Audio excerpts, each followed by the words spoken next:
करता है, जो पृथ्वी को प्रातः काल उठते से हमको क्या करना चाहिए? प्रणाम करना चाहिए और बोलना चाहिए ह्रीं श्रीं क्लीं वसुधायै नमः। अथवा समुद्र वसने देवी पर्वतस्तन मंडले विष्णुपत्नी नमस्तुभ्यं पाद स्पर्श समश्म में। अथवा केवल प्रणाम कर ले, माँ माँ बोलकर प्रणाम कर ले। पृथ्वी माता है, माँ को प्रणाम करना चाहिए प्रातः काल उठते से। हमको प्रातः काल उठने से नित्य स्तुति पत्रिका में सब बताया गया है कि आपको उठना कैसे चाहिए, शयन कैसा करना चाहिए, सब बताया गया। उठते से हम लोग जो है कराग्र वसते लक्ष्मी, अपने हाथों को रब कर कर पहले आंखों को लगाए, फिर दोनों हाथों को अंजलि जैसे रखते हैं उनमें भगवान के दर्शन करें। ये सब जानते हैं ना आप लोग? ऐसे तो नहीं कराग्र वसते लक्ष्मी जैसे हाथ में लिए कराग्र, सीधा मोबाइल हाथ में उठा लिए और मोबाइल में पहले देखे कि कल की चैटिंग कहाँ तक पहुंची, नेक्स्ट टू बी कंटिन्यूड।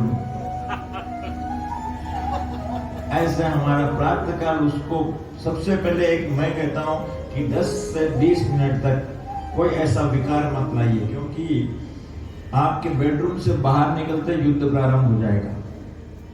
वो अनेक चीजें आपके विचार आ जाएंगे। जब आप अपने ही शयन कक्ष में ही हैं और जगह हैं, सबसे पहले तुरंत उठ के भागा दौड़ी मत करिए। पहले प्रसन्नता के साथ में एकदम मंद मंद मुस्काई कि आप जग गए हो। पहली बात उसके लिए जो जश्न तो होगा कि आंखें खुल गई है, नहीं तो बहुत लोगों की आंखें सोने के समय बंद होती है तो कभी कभी खुलती भी नहीं है। सबसे पहले अपने आप को धन्यवाद देना कि माँ आज मेरे को जगा दी, आज मेरे को आज पूरा दिन दिए। अब पल का भरोसा नहीं, हम लाखों हजारों सालों की बात करते, पल का भरोसा नहीं। तो जैसे आहा आज मैं जग गया, आज अब पहले हम सोचते हैं ये काम करना हो, काम बाद में। माँ को धन्यवाद पहले, मालिक को हम धन्यवाद देंगे तो नौकर बराबर काम करेगा। हम मालिक बन जाएंगे तो कोई काम नहीं, हम मालिक बन के आए हैं। हमारी मालिक, हमारे मालिक या मालकिन या भगवती या भगवान है, उसको एक बार अपना रिपोर्ट कर दो, माँ थैंक यू मैं जग गया हूँ।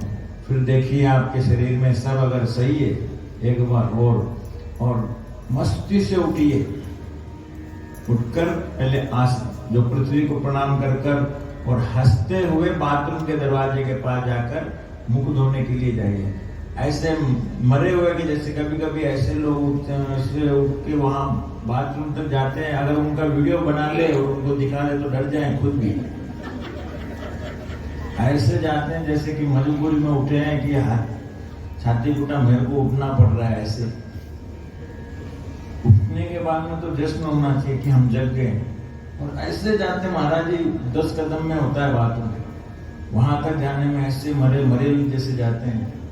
आधे तो स्टार्टअप ही खराब है जिसका, है ना, जिसका दिन का शुरुआत ही खराब है तो उससे क्या उम्मीद करोगे आप। लेकिन हंसते हुए जाइए और सबसे पहले बाथरूम में एक कांच लगा हुआ रहता है, उसको देखिए, देख के बोलिए आह क्या भगवान तेरी कृपा है, ऐसा तो कोई नहीं है सामने वाला जैसा, इतना सुंदर भगवान बनाया ऐसा तो कोई नहीं बनाया। अपने आप को देख के मुस्कुराइए, धन्यवाद बोलिए भगवान को, फिर देखिए आपका दिन मंगल होगा। स्टार्टिंग ही खराब कर देते दुखों से, अरे ये क्या करें, कल रात में बात करते करते लोग, और फोन गद्दी से चालू हो जाता है, फोन नींद में उठते से वहीं से चालू हो जाएंगे, ये काम लेके आओ। तो आपने इंजन को बराबर स्टार्ट नहीं किया, सीधा उठाते 100 की स्पीड में भगाओगे ना तो गाड़ी खराब जल्दी हो जाएगी। थोड़ी देर अपने से भी बात करने का समय निकालो। दिन भर तो दूसरों से बात कर, कभी आपने चेष्टा की है अपने आप से बात करने की? कभी बात की है? कोई बताइए अपने आप से बात करता है? और जो अपने आप से बात करता है ना, वो हमेशा प्रसन्न रहता है। इतना सुंदर भगवान ने बनाया है, आप कांच में देखकर तैयार होने के लिए कभी हंसकर एक बार स्माइल देकर, भगवान क्या बनाया आपने। अपने आप को अपने से सुंदर और कोई दूसरा नहीं लगता है, मालूम है, और लगना भी नहीं चाहिए। क्योंकि हम जो बनाए उसकी कॉपीराइट किसी के पास है। हम तो कॉपीराइट लेके ही जन्म लिए ना, हमारी कॉपी नहीं मिलेगी, आपको कुछ ना कुछ भिन्नता रहेगी। तो उसके लिए कोई पदार्थ हम खरीदते हैं तो उसके लिए धन्यवाद होता है। ये इतना बड़ा भगवान ने बना के भेजा है, उसको हम धन्यवाद नहीं देते।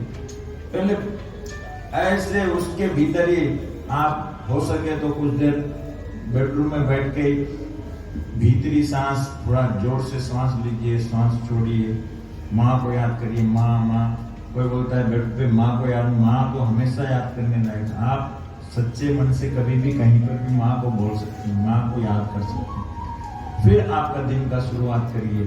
तो भगवती की जो कृपाएं हम पर बरस रही है, और ये पृथ्वी माता जो हम इतने बड़े बड़े महल बनाते हैं, इतने बड़े बड़े घर बनाते हैं, भगवान जो हमको सब कुछ दिया है, तो हम इसीलिए भूमि पूजन करवाते हैं। क्यों?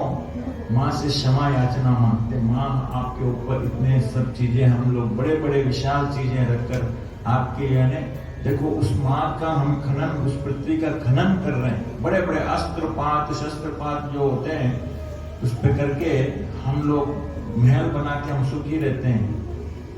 सुखी कौन नहीं रहता मालूम है? जो भूमि पूजन, माँ को क्षमा याचना नहीं मानता है, जो वास्तु का पूजन नहीं करता, वास्तु को स्थापना नहीं करता है। ये सब चीजें वसुधा जो कि सबसे बड़ा त्याग कर रही है, आपके मल मूत्र सब इस पे थूक रहे हैं, आप इस पे सब कुछ कर रहे हैं, और तब भी आपको दे रही है।